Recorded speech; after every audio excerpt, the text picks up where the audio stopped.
Good evening and welcome back to Church Unplugged with Shield of Faith. We are so excited and so blessed to have you joining us this evening.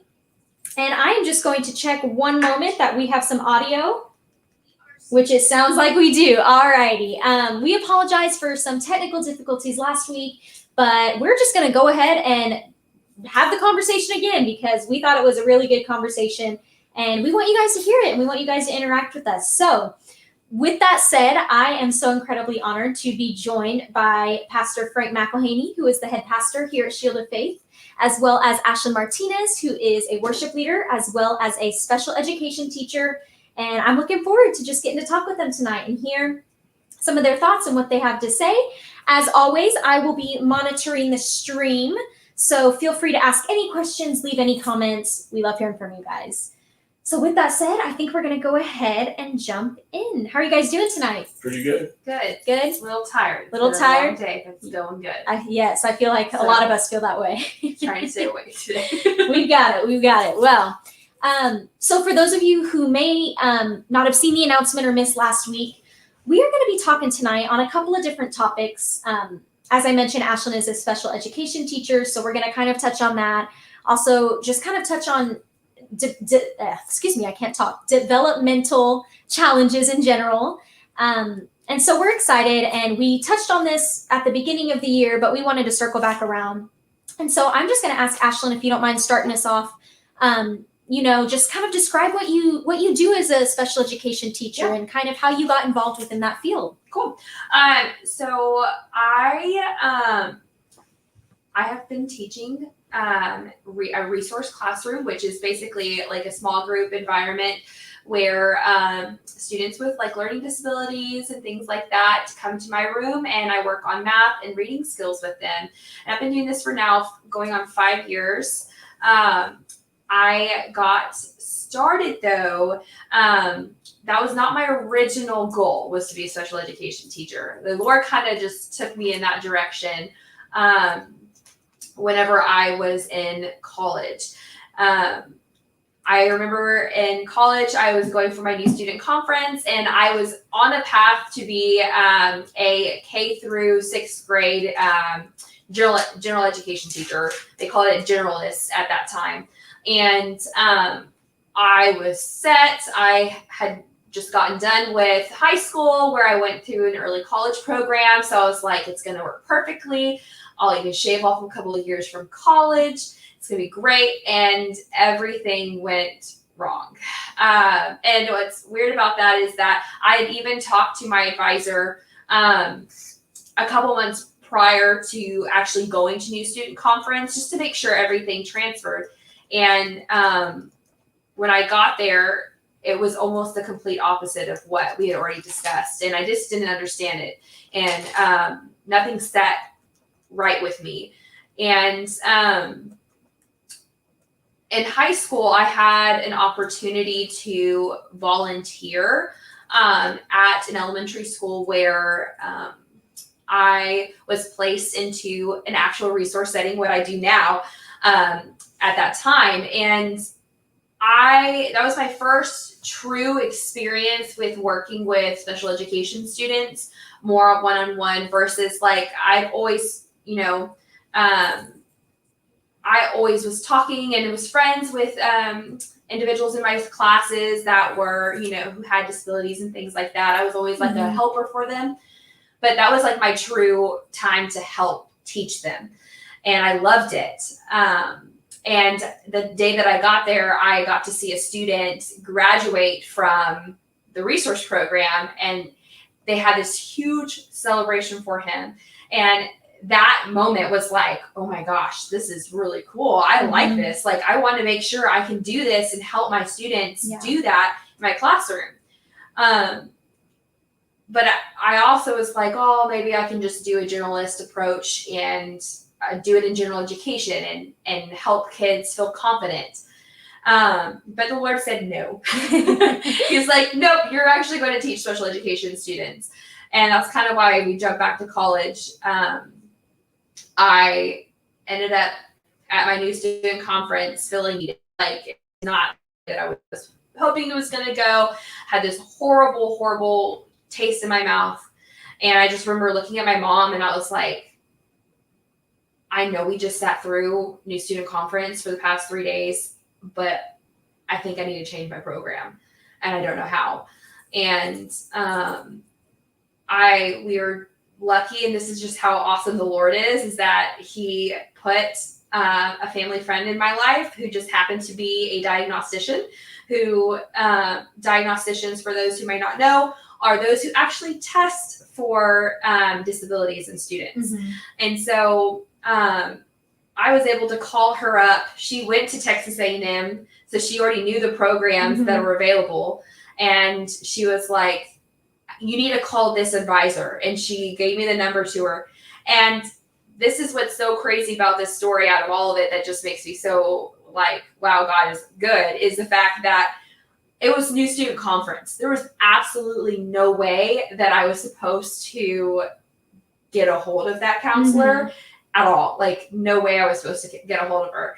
And because they're still going on. Like, I left midday. Right. And so I just called, praying that she would answer, and not even like a few seconds into the phone, it answers, it picks up, and I'm like, hello? And she answers, and I'm like, oh my gosh, you're answering. And in a matter of 5 minutes, I was switched over to the special education program, and every one of my credits from high school transferred over. Wow. And I could not imagine it being any other way. And what's really, really, really cool about it, on top of it, is that not only did I graduate with my special education certificate, but I also graduated with my EC through 6th grade generalist. Wow. So the thing that I was going to go into college for in the first place, I got both. So I got the price. For the price of one, I got two. So the Lord is cool. Awesome, isn't he? Yeah. It's so cool. So that's kind of my long story. No. We want to hear. We want to hear more. Getting into what I do today. So yeah. That's so awesome. Well, and Pastor, I'll extend that to you. I know you're not a special education teacher, but you've even shared stories, I know, on Church Unplugged of some experiences you've had. So what would you like to add on to that, or just kind of say on your own? Well, just, actually, people with disabilities have always gravitated toward her, actually toward her and her grandmother. She could be standing in a store somewhere in a mall, and, this child would come up and just stand beside her, and I've seen, moms, and I'm so sorry and stuff, but it really, they just gravitated to her because they could tell she likes people, Yeah. And so she's really been doing that for a long time. Even when she was a teenager, that would happen. So, but other than that, we've all had experience with people with disabilities. And we've had, of course, several people with disabilities that come to church over the years, not just children, but adults also. And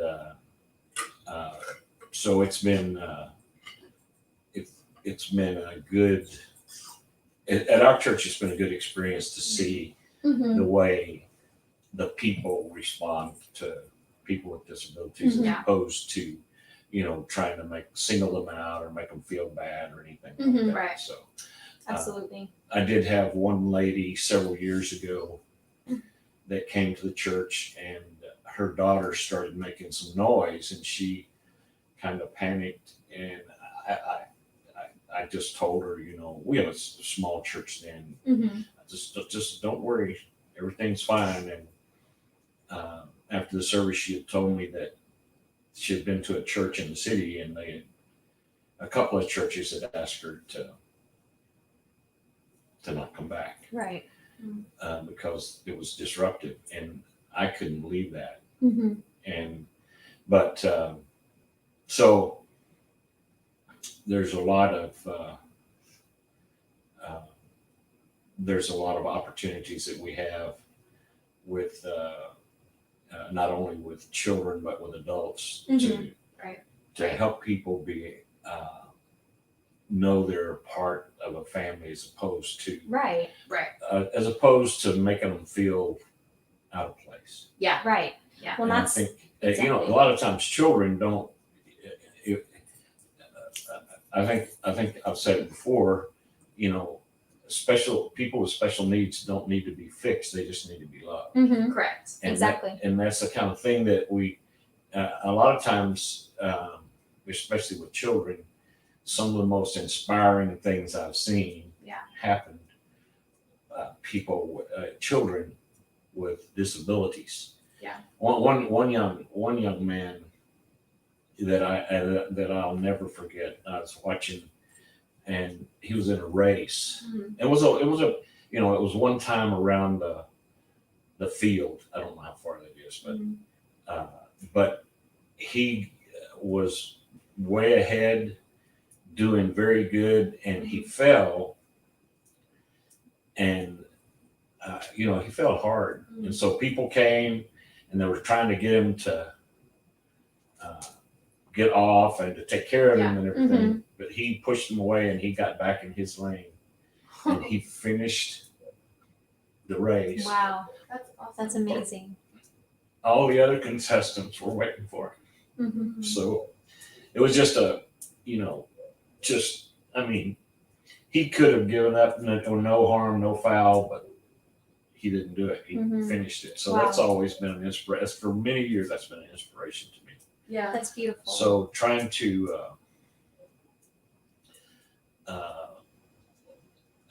we need to be. We have people that are different in a lot of ways, Mhm. Right. and I've had people talk about there being normal people, Mhm. and actually, if I would have been tested when I was going to school, I would have been. I have ADHD, so Mhm. they would have done some stuff with me, but I didn't know that, and Right. and so we didn't have anything that. So so the thing is that I think my biggest thing, and it's really not just people with that have differences. It's everybody. Right now, I really think the world needs to quit fighting with each other and Mhm. just show some love. I think that's a beautiful point because there's already so much, like you said, going on. There's so Right. much that people can disagree on, Mhm. and there's so much that people can pick a fight over. And yeah, I mean, tonight we're talking about that's the whole theme of this conversation is acceptance, right? Acceptance and embracing people. And Pastor, you hit on so many good points, and one I kind of want to circle back to, and you both touched on this, is you said how when you were in school, if you had been tested, you may have even been considered to have a disability. Yes. And Ashton, I think you mentioned last week as well that that it doesn't mean that anything is wrong with somebody when they are No. tested for a disability, because everybody struggles with something. So do you Right. want to elaborate on that a little Yeah. Well, and something just to note is that a lot of people, when we think of disabilities, and even myself too, whenever I was going through my program and things like that, you always associate, and kind of society associates disabilities with something physical, a physical ailment of sorts.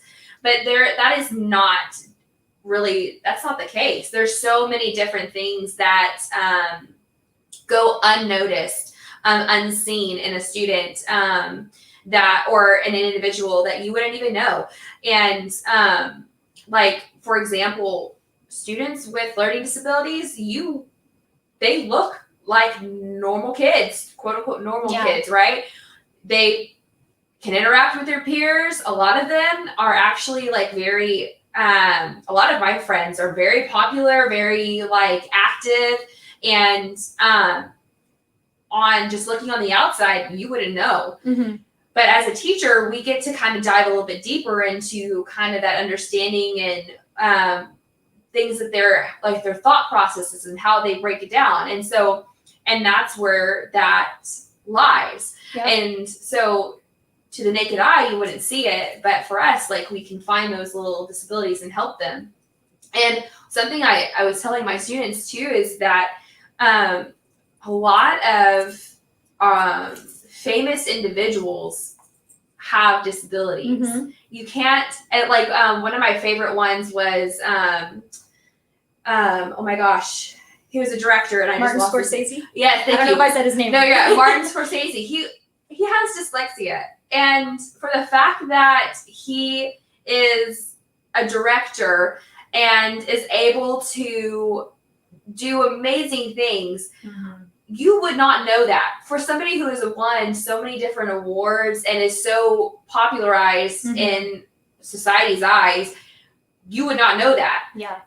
Tim Burton has autism. Mhm. Like, people like that who are famous, or celebrities, Yeah. you wouldn't even know had struggles like that. Yeah. And so to me, it's really neat to kind of pull back the layers. People always, that saying that you don't judge a book by its cover, it's so true. Yeah. Because just because you may even see a physical ailment doesn't mean that they're broken. It doesn't mean that they are incapable of doing something. And so that's kind of been breaking down that stigma of what a disability is. Absolutely. Absolutely. I hope I And- answered that question. Of course. And I'm going to pause real quick. So we have Uncle Gary waving hello. And then we have Pastor, I believe, directed at you, Tanya, commented and said, "We've not known anything different at Shield of Faith because you as a pastor have always welcomed families and encouraged our church to embrace everyone, regardless of what differences we might have. I've always loved that you tell parents to not worry if your children make noise, to let them enjoy church so they will want to be there." Yep. Absolutely. Absolutely. Well, and even, I mean, just going off of that and just this conversation, Pastor, you mentioned something earlier where you said that everybody just wants to be loved and everybody wants to be cared about. And I think that's so true I think that's just in human nature. Yes, It's innately. So do you kind of want to elaborate on that a little bit? everyone needs to be.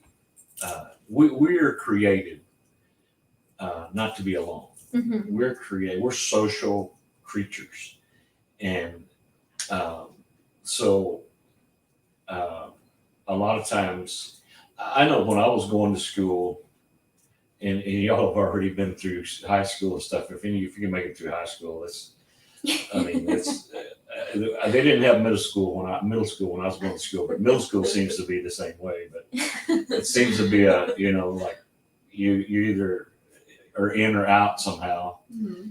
And but people need other people to care about them. Mm-hmm. And I have seen people with special needs show so much love. It just absolutely amazed me. I when we talk about love, especially the kind of love that God has, a God Mhm. Unconditional love. Yeah. I see that in I have seen that in several special needs people, that they just accept the people around them without, it didn't make any difference that they didn't wear clothes that were up to date or Mm-hmm. the latest jewelry or whatever. They just have such a deep love that and they also have a need for love. Yeah. And we all have that need for love. Even guys, even though they have a need for love. Everybody. Everybody. Everybody. And I know guys sometimes act like they're real tough and stuff, but the thing about it is to love, you have to make yourself vulnerable, Mm-hmm. and there's a chance you'll get hurt. Yeah. And I think before I became a Christian, I didn't care about any of that stuff. After I became a Christian, I don't want anybody to get hurt. Mm-hmm. I don't like animals to get hurt. so that love needs to extend to people around us.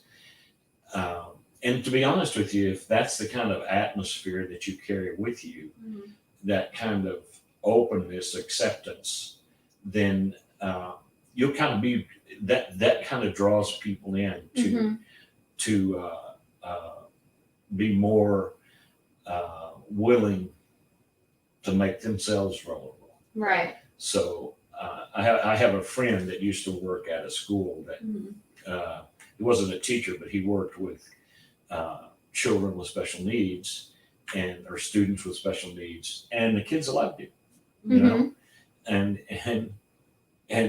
he loved them. He just, and he had a great time with he had lots of friends. I mean, they still remember him, and when they grow up. So the thing to do is to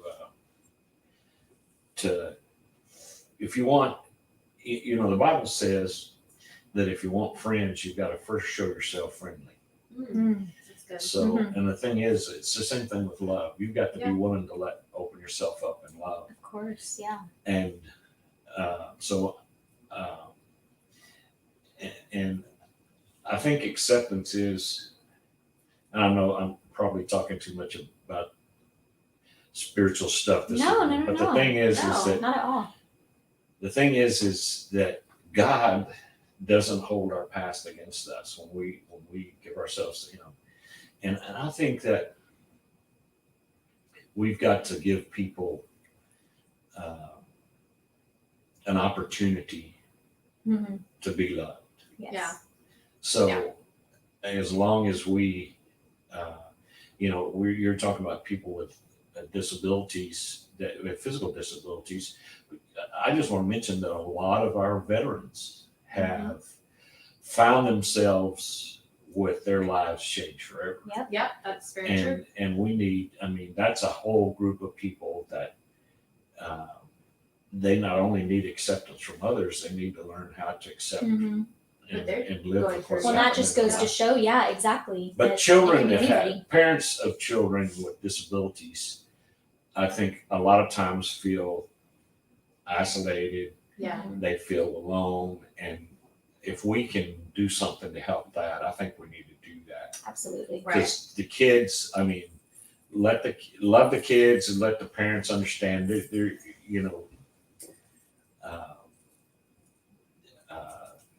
I know that it can be really hard on parents a lot of times because they take some children take so much time that it can literally be draining. Right. And I think like what Tanya was saying last week, just recognize when someone has tired and say, hey, look, I'll watch the kids for Absolutely. an hour or two. Go get you. It's important to Go not get forget the family too. Yeah, don't forget Yes. the family, Yeah. because the family is, a lot of times it's the sole support for. Absolutely. Right. And sometimes being the sole support can be, and I'll be honest with you, I know a lot of single parents with special needs children and jobs. Yep. So it's something that I feel like that the church has really Yes. an opportunity that we Yeah. should, I know I've talked with you with some of the things that are going on where people are actually trying to, I've been to a couple of churches that really have something good going on. Yeah. There's a big church in Phoenix. They have an outstanding program for special needs. They have a special needs pastor, and That's so cool. of course, all of their people think he's the pastor of the church, the whole church. That's the best. and then of course there's churches around here that have programs that help, and that's Right. one of the things that as we kind of continue to grow and do what we do, we want to develop more too. Of course. Just to be more of a support for that group of people. Absolutely. Well, and Ashlyn, you had mentioned something earlier that I want to come back to. You had said something along the lines of nobody is broken when they Right. have a quote unquote disability or Yeah. or a challenge in some way. Right. And so I want you to kind of expand on that, just especially because I think even with you mentioning, Martin Scorsese and all of these different people who have created brilliant projects Yeah. in spite of a disability, how they can kind of be used as strengths sometimes. Yeah. So you kind of wanted to touch on that? Well, and I think that what's important to realize, and I kind of mentioned it last week, which I couldn't hear it, is that like everybody has something that they struggle with. Mm-hmm. There's always something. Because nobody's perfect, right? There's always something that we're walking through, something that is going to be difficult at some point, whether that's anxiety or depression, or because we've been talking about mental illnesses and things like that, or having some kind of physical disability. Those things are just struggles, but it's how you use them. And that's kind of been my thing that I help with my students, but it has also transferred into like the Lord has really put on my heart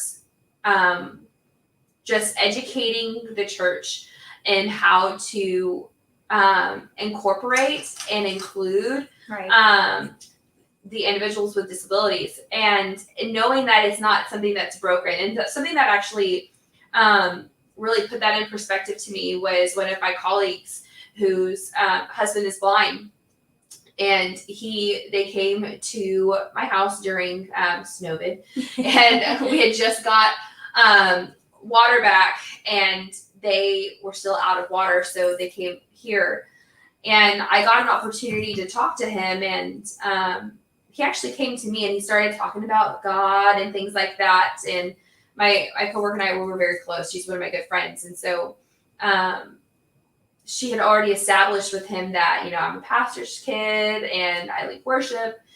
And he started asking me all these questions about the Lord, and I talked about like where he stands with certain things, and he was like, well, every time I came in to a lot of the places, they automatically were either casting out demons in me or thinking something was wrong and that I needed healing. And he's like, I know I'm blind.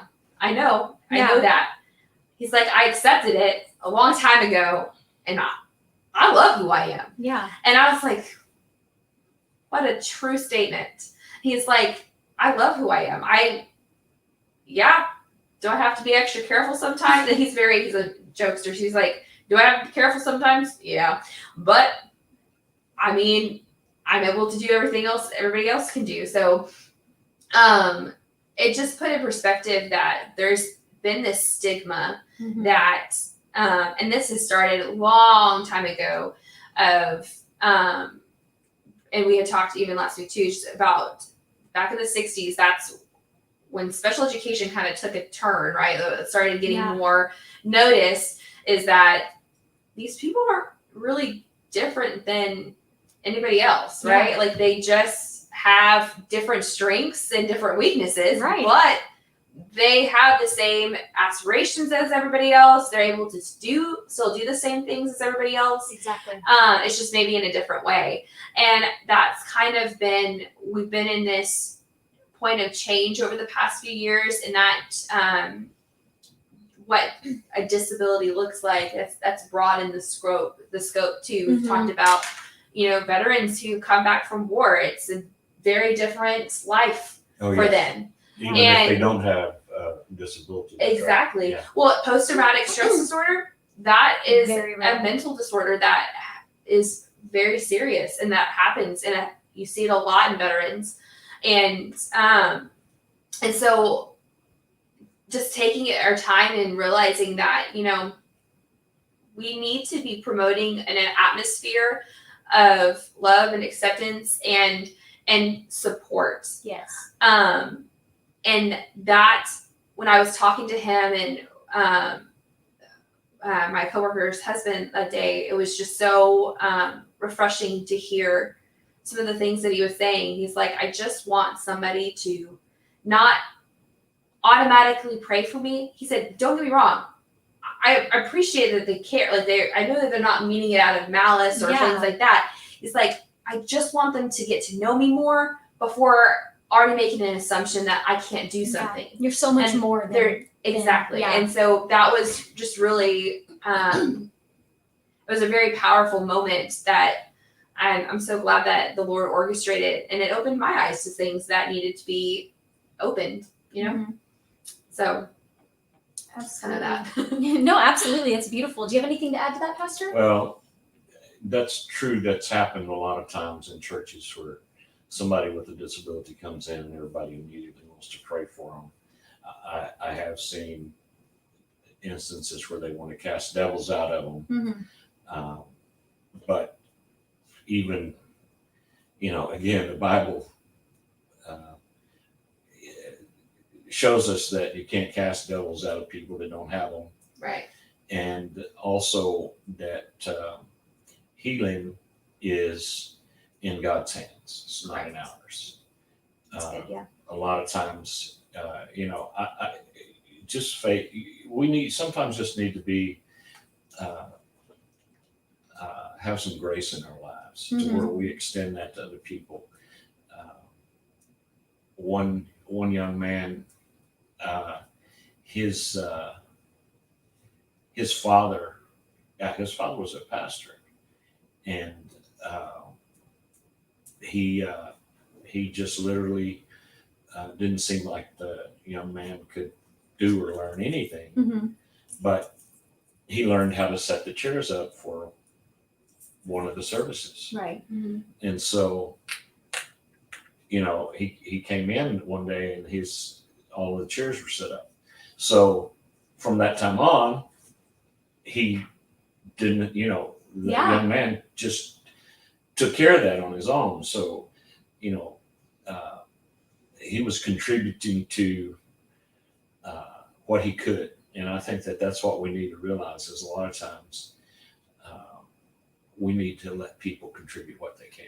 Yeah, absolutely. Well, I think it's back to value. Everybody needs to feel valued, right? And I know that a lot of times people, let's say they call productive member of society. And so I've struggled with that for many years since I heard the term, because that's one of the things. But again, I just go back to the fact that that we need to love everyone, and if we do that and we help people, I know that's one of your goals is to give people confidence to reach their potential. I know you and that's the kind of thing. So to do that, you have to celebrate victories with people. Celebrate things they do good, and a lot of times we need to watch for small victories, as opposed to looking for some giant breakthrough. And I'll be honest with you, over the years, I've seen children that had behavior problems, other things. Actually, one lady, she was heartbroken over her child, who was told that all this stuff was going to be happening with her child because. And so I spent some time with them, and I told her, I said, the only thing really wrong with your child, and she said, what is that? What is that? And I said, he's a boy. He just likes to do boy things, let's face it. And over the years, all of the stuff that was supposed to happen didn't. And now he's grown. He's got a family himself. He's got a wife and children, and he's got, so, no, he's not the head of a multi-billion-dollar corporation, but they're very happy and do very well. Absolutely. And so take things with a little longer range view instead of wanting some kind of immediate solution to a problem that Yeah. may be taxing you or may be making you afraid. And, I know that a lot of times we